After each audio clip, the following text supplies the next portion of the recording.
नमस्कार, मैं हूं ज्योतिषाचार्य राजेश। अनोखा सूत्र में आपका स्वागत है।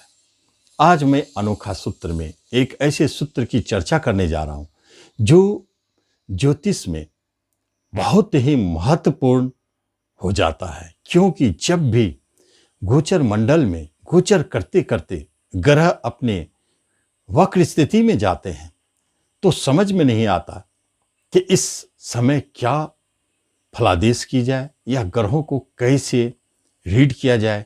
कैसे जानेंगे कि यह ग्रह हमें अच्छे फल दे रहे हैं या बुरे फल दे रहे हैं, या यह ग्रह किस तरह का फल देने वाला है।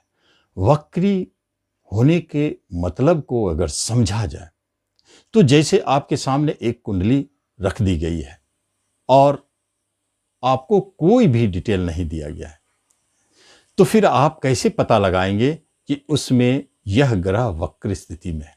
एक जानते हैं बात कि राहु केतु हमेशा वक्री रहते हैं और सूर्य और चंद्रमा वक्री होते नहीं है, तो बाकी जो ग्रह बचे वह वक्र स्थिति में जाते हैं। वक्र माने उल्टा चलना। उल्टा तो चलता नहीं है, ऐसा प्रतीति होती है, लेकिन आश्चर्यजनक बात यह है कि ग्रह तो उल्टा अपने परिपथ पे चलते नहीं है, लेकिन उनकी मोशन जो हमें उल्टा प्रतीति हो रही है और नक्षत्र भी उनके राशि भी उल्टे चलते हुए बदलने लगते हैं। यह एक महत्वपूर्ण बात है।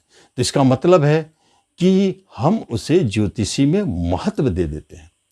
अगर नक्षत्र नहीं परिवर्तन होता या राशि नहीं बदलता तब हम इसका महत्व नहीं देते, नहीं भी कहते, लेकिन यह परिवर्तन तो हो रहा है।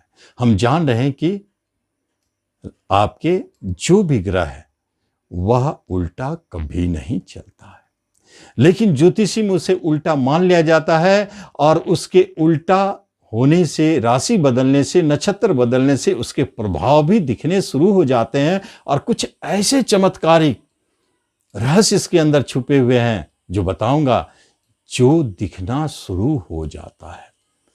इसलिए कहा गया है कि अगर कुंडली के अंदर में शुभ ग्रह जैसे बुध है, शुक्र है, गुरु है, क्योंकि ये वक्री होते हैं, ये ग्रह यदि वक्र स्थिति में है 1-2, तो समझिए आपके जन्म कुंडली को शक्तिशाली बना रहे हैं। क्यों बनाते हैं, कैसे बनाते हैं, इसके बारे में भी बताएंगे और सचमुच शक्तिशाली हो जाते हैं। यह भी अपने आप में एक चमत्कार है।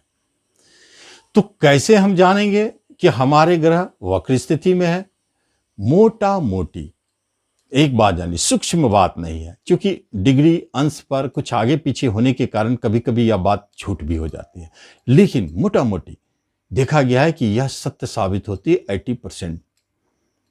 जब भी सूर्य से 6ठे, 7वें, 8वें कोई ग्रह गोचर कर रहा हो तो वह वक्र स्थिति में चला जाता है। ये एक मोटा सूत्र है जिसे आप अपनी जानकारी के लिए रख सकते हैं। कभी कभी हम लोगों को ऐसे कुंडली मिलते हैं जिसका कोई डिटेल नहीं है और सिर्फ जन्म कुंडली है, तो हम लोग पता लगा लेते हैं कि ये ग्रह वक्री है और उसका फल वक्री का जैसा ही फलादेश करते हैं। इसकी फलादेश भी बहुत लंबी चौड़ी है, लेकिन बड़ा यूनिक है। अभी तो हम यह बताने जा रहे हैं कि किस तरह हम इसको हैंडल करेंगे जन्म कुंडली के अंदर में और किस तरह इसको जानेंगे कि इसका महत्व क्या है। एक दूसरी बात चेष्टा बल के अंतर्गत आता है। एक दूसरी बात है कि जब भी कोई ग्रह वक्र स्थिति में होते हैं तो उनकी शक्ति कई गुना बढ़ जाते हैं। आप 3 गुना भी कह सकते हैं, और उनकी जो रिजल्ट होते हैं किसी चीज में वह 9 गुना तक भी दिखाई देता है। जिसे सपोज किया जाए कि बच्चों की संख्या की गणना कर रहे हैं और वक्र स्थिति में वह कॉम्बिनेशन बना हुआ है, तो हम कह सकते 3 गुना, 3 बच्चे का योग, 9 बच्चे के योग जो पहले होते थे अब तो नहीं होते हैं। इसी तरह इनकम संबंधित या किसी और चीज के संबंधित में आप जब वक्र ग्रह के बल को प्रयोग करते हैं तो उसे 3 गुना पावर मान सकते हैं। वह शक्ति देता है, और इसलिए कहा गया है कि यदि आपके स्वयं लग्न के स्वामी यदि 6ठे, 8वें, 12वें में कमजोर पड़ गया है तो लग्न आपका कमजोर हो गया। लेकिन यदि वह ग्रह वक्री हो जाए तो वह कमजोर नहीं माना जाएगा, क्योंकि 3 गुना शक्ति उसकी छठे स्थान में बढ़ गई, अष्टम में बढ़ गए, तो फिर लग्न कमजोर कैसे होगा। एक बात इसके जरूर ध्यान रखें, अनुभव से भी आया है, देखा गया है कि एक आदमी का लगन कमजोर है और दूसरे आदमी का भी लगन कमजोर है, दोनों के अनुपात सेम है। दूसरा व्यक्ति 22वें वर्ष में अल्पायु को मृत्यु पा गए। अगर लगन मजबूत होता तो आयु बढ़ जाती। और पहला व्यक्ति, यह बात जरूर है कि कष्ट उन्होंने जरूर झेले, रोग झेले, लेकिन उसकी आयु अभी तक 70 वर्ष है, चल रहा। इसका मतलब है कि कितना महत्वपूर्ण हो जाता है वक्री ग्रह। इसलिए हमने कहा कि जन्म कुंडली में शुभ ग्रह अगर 2-3 भी अगर वक्र स्थिति में चले जाए तो निश्चित तौर पर वह कुंडली बहुत शक्तिशाली हो जाता है, बहुत कुछ देने वाला उसके कॉम्बिनेशन के हिसाब से।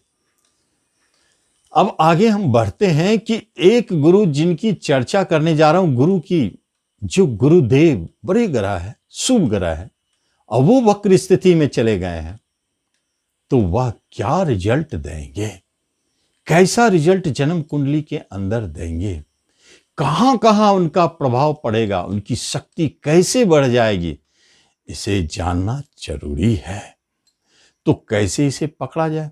तो सबसे पहले आप जन्म कुंडली में देखिए कि गुरु महाराज कहां बैठे हैं, और जहां बैठे हैं, मान लिया जब पंचम में बैठे हैं, मेष लगन की कुंडली है, पंचम सिंह राशि में बैठे हैं और वहां बैठे हैं, तो फिर यहां से वह क्या क्या प्रभाव कहां कहां डालेंगे। गुरु की दृष्टि में अमृत है, जहां जहां दृष्टि डालते हैं शुभता है, बल्कि रिपेयरिंग का काम करते हैं।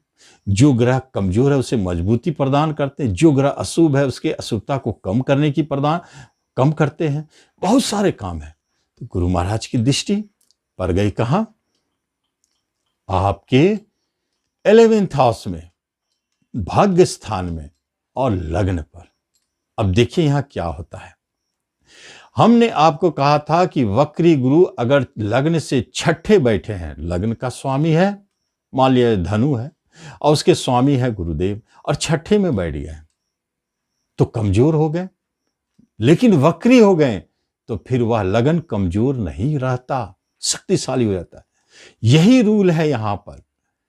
होता क्या है कि जब, ध्यान से समझे, जब भी ग्रह वक्री होते हैं तो उसकी चाल पीछे की ओर जाना शुरू हो जाता है, ऐसा प्रतीति होते हैं, और वैसा नक्षत्र और राशि में भी प्रभाव दिखना शुरू हो जाता है, जिसके कारण पिछली राशि पंचम, छठे में बैठे हैं, पंचम पर समझिए गुरु महाराज आपके चले गए वक्री स्थिति में। तो पंचम पर लगन पर दृष्टि पड़ गया गुरुदेव का, तो फिर लगन आपका कमजोर कैसा रहा। यही चमत्कार है। अब लगन पर दृष्टि पड़ गया, अब उसके साथ साथ भाग्य पे दृष्टि पड़ गया और इनकम पर दृष्टि पड़ गया। कितनी बातों को समेट लिए गुरुदेव। तो कहता है वक्री गुरु यदि कुंडली में हो तो आपके कुंडली को मजबूती प्रदान करते हैं, क्योंकि गुरु की 6 जगह शुभ दृष्टियां पड़ने लगती है। इसलिए कुंडली के 6 मतलब आधे हिस्से शुभता में आ गए, मजबूती में आ गए, तो फिर कुंडली को तो मजबूत होना है। इसलिए वक्री ग्रह का महत्व बढ़ जाता है और वक्री ग्रह अपने रिजल्ट देते हैं व्यवस्था से, मजबूती से। 2-3 बातें हैं। गुरुदेव वक्री हो गए चलते चलते, और जिस घर में बैठे हैं उस घर का तो रिजल्ट दे रहे हैं, पिछले घर का भी रिजल्ट देना शुरू कर दिए बैठने का। अब मान लिया जाए कि आपके कुंडली मेष लगन की कुंडली है और पंचम स्थान में गुरुदेव वक्री होते हैं, तो चौथा स्थान आपका भूमि भवन प्रॉपर्टी वाहन सुख का है। इससे पहले तो गुरुदेव वहां मूव किए थे, गोचर किए थे, लेकिन आपको नहीं दिए थे, वाहन की प्राप्ति नहीं हुई थी, भूमि भवन की प्राप्ति नहीं हुई थी, और वो आगे बढ़ गए। अब क्या होता है कि वो वक्र स्थिति में चले गए। तो वक्री में जैसे गए उसी तरह आप देखेंगे कि चौथे का रिजल्ट मिलना शुरू, क्योंकि जब वक्र स्थिति में पीछे की ओर जाते हैं तो जितनी शक्ति चाहिए थी गुरुदेव को चौथे का रिजल्ट देने के लिए, भूमि भवन मकान देने के लिए जितनी शक्ति की जरूरत थी, पीछे जब थे तब उतना उनको नहीं मिला। लेकिन वक्र स्थिति में जाने के बाद वो पीछे राशि का भी रिजल्ट देंगे और अति बलशाली होकर के देंगे, इसलिए पिछले घर का रिजल्ट देंगे ही देंगे। एक जगह यहां काम करता है आपका वक्री ग्रह, तो अब दूसरी जगह देखिए कैसे काम करता है। इस वक्री ग्रह का रिजल्ट कितना महत्वपूर्ण है।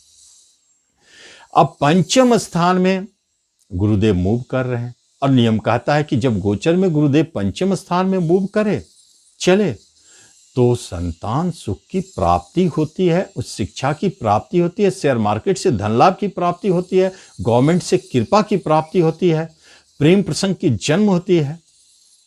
लेकिन हुआ क्या, गुरु महाराज चले आए पंचम में गोचर करते करते 3 महीना तक 4 महीना तक चलता रहा, लेकिन कोई संतान का कोई अता पता नहीं, न संतान की तरफ से कोई खुशखबरी दिख रहा है। तो संतान घर में जाके गुरु महाराज कुछ नहीं कर रहे हैं। राशि से पंचम कोई शुभ फल नहीं दे रहे हैं, लग्न से पंचम कोई शुभ फल नहीं दे रहे हैं। अब पंचम बैठ के लाभ को देख रहे हैं, कोई लाभ नहीं दे रहे हैं। तो क्या हुआ यहां पर, आपके दशा अंतर्दशा कॉपरेट नहीं कर रहे हैं, ये भी एक बात है। बहुत सारी बातें हैं, लेकिन गोचर की बात हो रही है। वो जो चल रहे हैं गुरु महाराज वक्र स्थिति में, उस वक्री ग्रह की बात हो रही है। इसलिए यदि आपके जन्म कुंडली में वक्र स्थिति में गुरुदेव है तो निश्चित वक्री होने पर रिजल्ट मिलेगा ही। लेकिन नहीं भी है और आपके पंचम में चले गए हैं और वक्र स्थिति में है और पंचम में वक्री हो गए हैं, तो एक बात जाने, पंचम के रिजल्ट उस वक्र काल में अवश्य दिखाई देगा, निश्चित तौर पे दिखाई देगा, क्योंकि उस समय 3 गुना शक्तिशाली है, अति बलशाली है गुरु महाराज। तो शुभ रिजल्ट तो देंगे ही, सोर्स ऑफ इनकम को खोलेंगे ही, भाग्य को बली करेंगे ही, आपके शरीर में रोग की मुक्ति कर देंगे। कोई रोग है तो उसे दूर भगा देंगे, क्योंकि लगन पर दृष्टि, क्योंकि दृष्टि में भी शक्ति 3 गुना बढ़ गए। जहां बैठे वहां तो दे ही रहे रिजल्ट, जहां दृष्टि डाल रहे वहां भी शक्तिशाली आ गया प्रभाव। तो यहां दूसरा रूल ये कहता है कि वक्र स्थिति में ये स्थिति है। तीसरा रूल काल्पनिक है। तीसरा रूल ऐसा है कि जैसे कोई महत्वपूर्ण कार्य गुरु महाराज को करना था, आपके जन्म कुंडली में कहीं भी बैठे हैं, मान लीजिए कर्म स्थान में बैठे हैं, चौथे का रिजल्ट देना है, भूमि भवन प्रॉपर्टी, मान लीजिए लगन में बैठे हैं और 7वां विवाह कराना चाहते हैं गुरु महाराज, लेकिन क्या हुआ कि उनकी दशा अंतरदशा चल रही है, विवाह हो नहीं रही है। अरे इतने शुभ ग्रह आपके दशा अंतरदशा में विवाह नहीं करा रहे। गोचर में गुरु महाराज कहाँ चल रहे हैं, गोचर में गुरु महाराज आपके चौथे स्थान में चल रहे हैं। इसलिए गुरु की महादशा में, गुरु की अंतरदशा में आपकी विवाह नहीं हो पा रही है, बात नहीं बन पा रही है, क्योंकि चौथे में गुरु महाराज मूव कर रहे हैं, उनकी दृष्टि नहीं पड़ रही है 7वें घर पर।